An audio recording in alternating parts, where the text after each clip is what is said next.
خود کربلا ایک مکتب ہے، ایک ایسا مکتب جو انسانی ذہن اور فکر کو نشو و نما دینے کا سبب ہے اور اس کے اندر زندگی کی حقیقی لذتوں کو اجاگر کرنے کا سبب ہے۔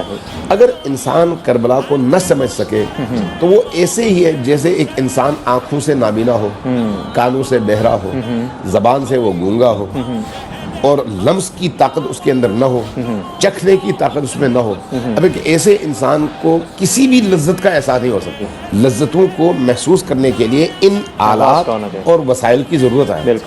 اگر کسی کے اندر کربلا ہے تو وہ ان لذتوں کو چکھ سکتا ہے، اگر کربلا نہیں ہے تو وہ سن تو سکتا ہے، ہو سکتا ہے کچھ خیالات اس کے ذہن میں آئیں، لیکن کربلا کی حقیقتوں کا ادراک کرنے سے وہ انسان قاصر ہے۔ اس اعتبار سے امام حسین علیہ السلام دلوں کی حیات کا سبب ہے۔ کوئی نہیں ہے مسلمان ہی کا دل ہو، شیعہ کا دل ہو، اگر دل اندر سے فطرت کے ہم آہنگ ہے تو اس فطرت سے ہم آہنگ دل کے اندر حسین کا بسنا ضروری ہے۔